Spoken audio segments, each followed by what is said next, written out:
Postman मामा, हां बोलो. काय म्हणता तुम्ही? हे पोस्टात टाकायचं होतं.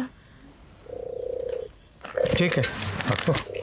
आणि माझं पत्र नाही आलं ना, आला की मी वाड्यावर आणून देतो. नक्की? नक्की आणून देतो, काळजी करू नका. वाड्यावर आणून देतो मी पत्र आलं ते.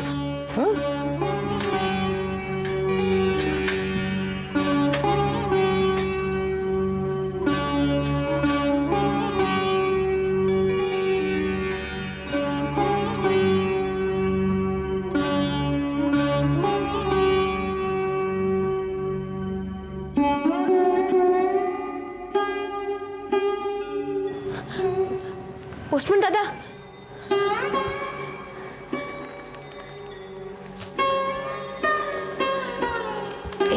हे पोस्टात टाकायचं. हां जरूर जरूर जरूर.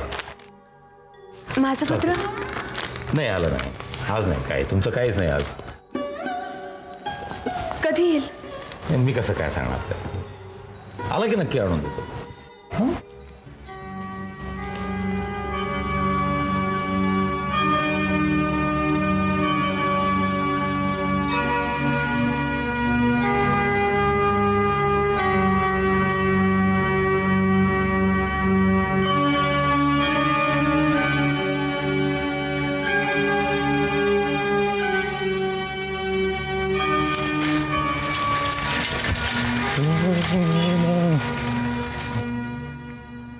पोस्टमॅन,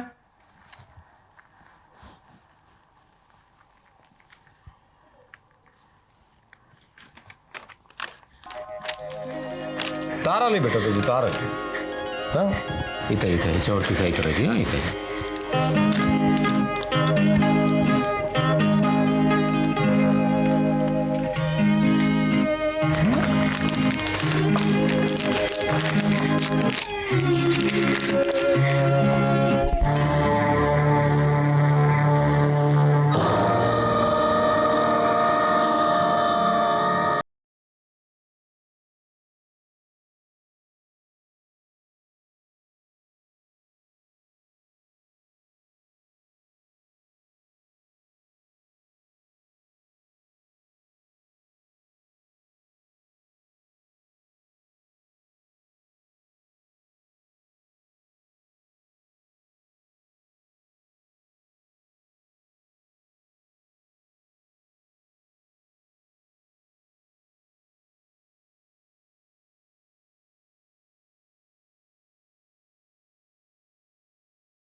पण कष्टाच्या आदर्शाच्या कामी आले.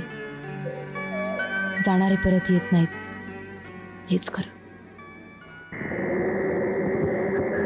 आईच्या मागे उजाड वैराण झालेला हा जन्म, एकही ओलाव्याचा थेंब नाही. ओलाव्याचा थेंब गवसला तो तिथे त्या वाड्यात. लोकांसाठी असेल तो भूताचा वाडा, पण मला मात्र तिथं आईच्या मायेचा स्पर्श सापडला. कोण कुणाचं असतं, काय नातं माझं त्या माऊलीशी, त्या वाड्याशी, त्या राधेशी. नाही, मातीवर आपला हक्क नाही, मान्य. पण पाण्यानं लळा लावला तर रुजून घ्यायला काय हरकत आहे? शेवटी किती दिवस भटकणार, किती दिवस भटकणार? कुठेतरी मूळ हे धरायलाच हवं. हे जे नकळत घडतंय ना, ते घडून जाऊ दे. पण त्या माऊलीचा जीव गुंतला आणि जीप मिळाल्याबरोबर सारे पाश तोडून मी पळून आलो.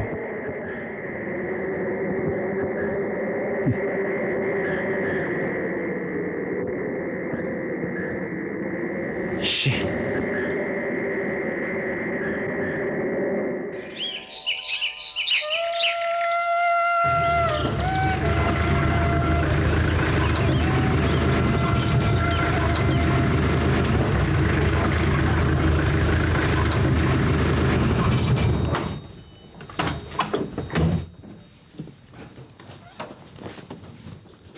थांब तिथंच. माई, मी कोण तू? परत जा. परत जाऊ? हो, परत जा. या वाड्यात तुला जागा नाहीये. माई, तुझ्या मनात तर आहे ना? श्रीधर, मनावर दगड ठेवून परत जायला सांगतेस मला, मला कळत नाही. तरी ऐकत नाहीयेस. नाही, कारण मी हट्टी आहे. नको रे राजा. राजा, परत जा रे तू. या वाड्याच्या टळनियतीच्या तडाख्यात तू एकदा वाचल्यास पुन्हा विषयाची परीक्षा घेऊ नकोस रे बाबा.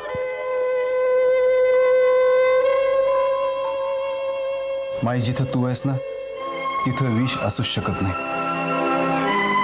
अगं, तूच म्हणतेस ना, या वाड्याने तुला खूप भोगायला लावलं, पण तरीही तू कातळासारखी कणखरपणे उभी आहेस. मला माणसाच्या या टोकेरी कणखरतेचा अनुभव घ्यायचा, ओळख करून घ्यायची. माझ्या माणसांचा शोध मला इथवर घेऊन आलाय. माणूस आणि नियती यांच्या युद्धातले बारकावे मला तपासून बघायचं नाही. नको हट्ट करूस. नाही म्हणजे आता तर खरी मजा यायला लागली आणि मी खेळतोय. तुझ्या वाड्यातली नेती माझ्या मागे लागली आणि मी खेळतोय. जी गोष्ट त्रयस्थपणे आजवर ऐकत होतो, त्या गोष्टीत आता मी आणि हा सामना जो चाललाय ना, तो मी खेळतोय. It's thrilling. अंगावर उठलेली शिरशिरी अशी काढून घेऊ नकोस. मला माझ्या भाग्याची गाठ तुझ्या या वाड्यातल्या नियतीशी मांडायची आहे. आई, मला ती बखर बघायची. बघायला देशील?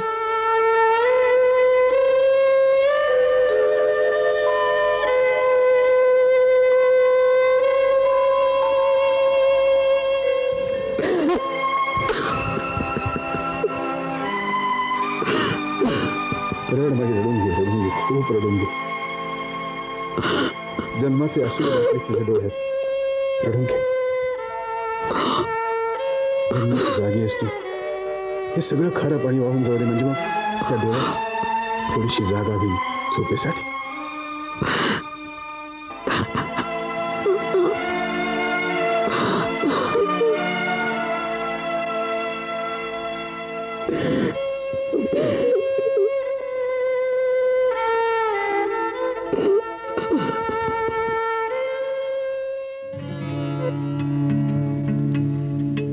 बेगमची गोष्ट.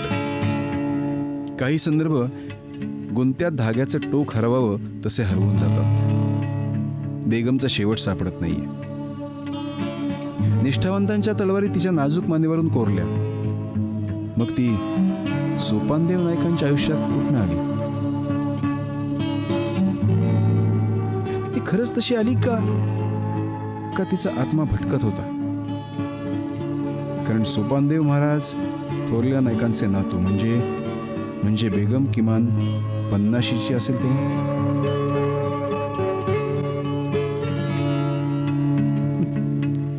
लिहिणारा चुकलाय की ही सुद्धा नियतीची एक अटळ खिळी.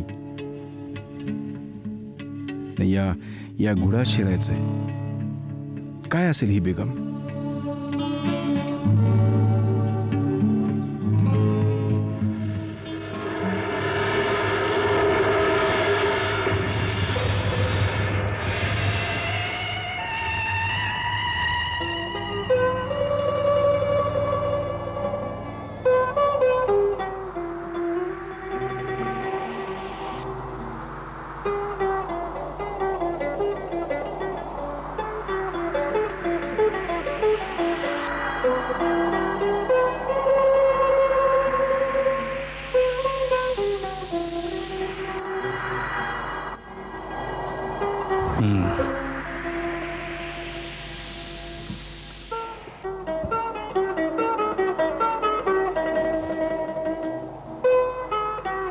पंत, आणखीन काही काळ इथे राहावं म्हणतोय आम्ही.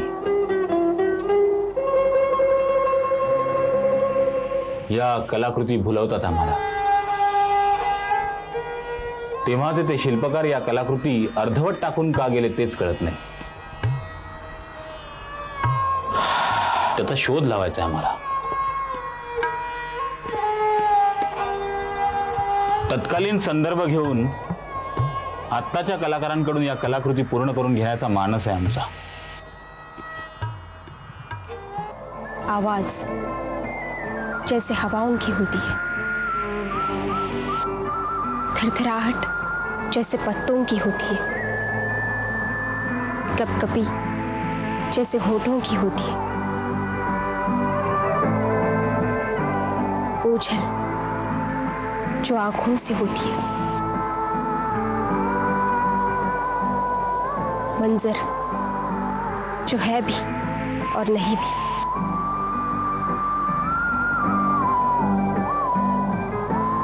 एक शाम हूं मैं जिसका हाथ दिन छोड़ चुका है और रात जिसे अपनाती नहीं.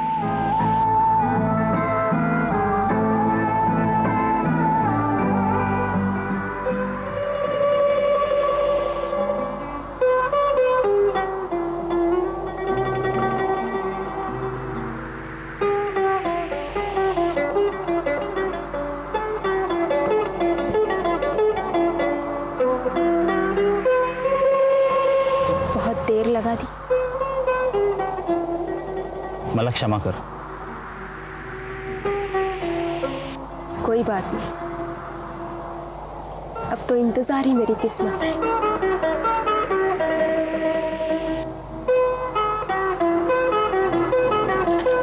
तू इतकी दुःखी का असतेस?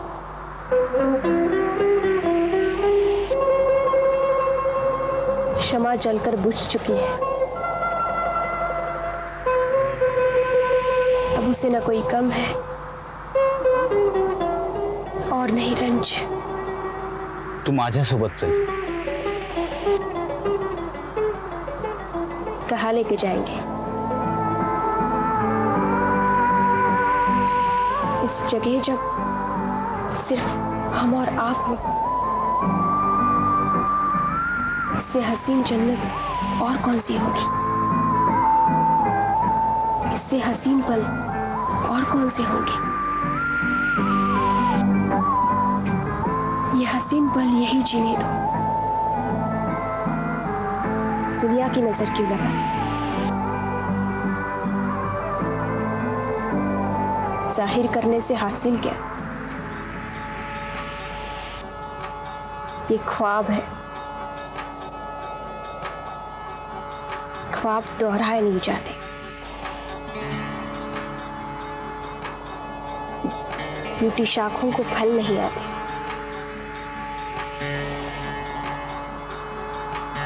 वक्त की इस शाख को इस लम्हे से जुड़ी रहने दो.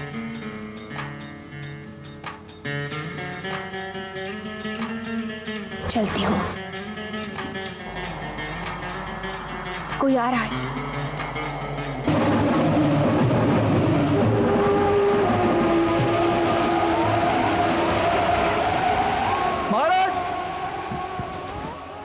माँ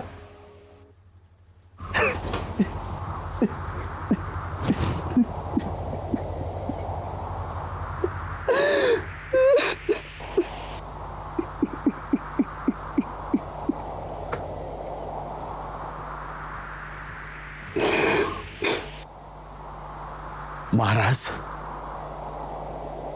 महाराज,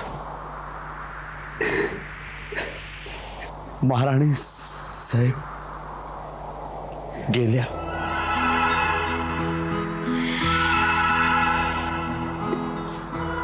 आपण वाड्यावर चलावं महाराज. पंत तुम्ही जा, आम्ही काय येणार नाही. महाराणी साहेबांना अग्नी कोण देणार? चिरंजीवांना सांगा.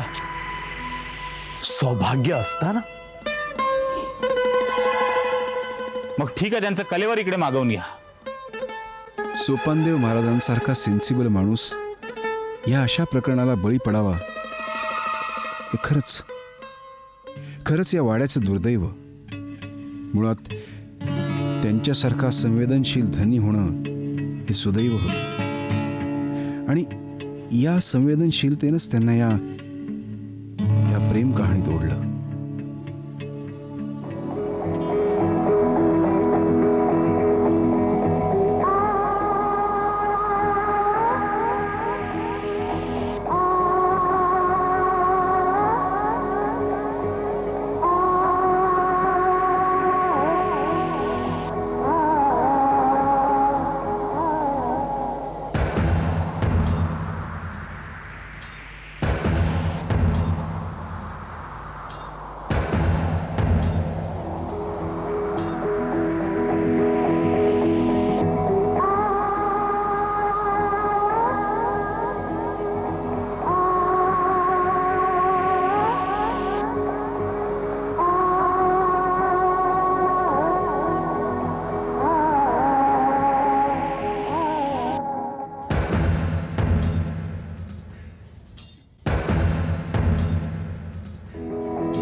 महाराज गेले बेगमच्या मागे.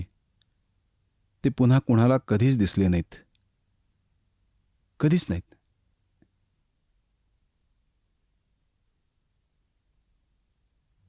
बेगमना सूड उगवला होता की ही एक करुण प्रेम कहाणी होती. ज्याला जसं हवं तसं त्यानं ते घेतलं. पण बेगम केवढं खरं बोलून गेली.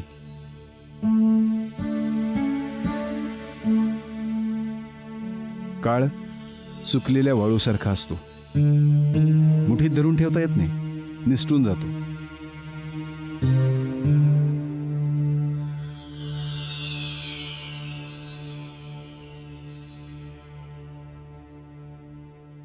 शेवटी उरते ती केवळ रेघांची मोकळी उंजळ, नशिबाला छेद देत जाणाऱ्या रेघांमध्ये अडकलेले सुक्या वाळूचे कण, काळाचे कण आणि नशिबाच्या पायवाटा.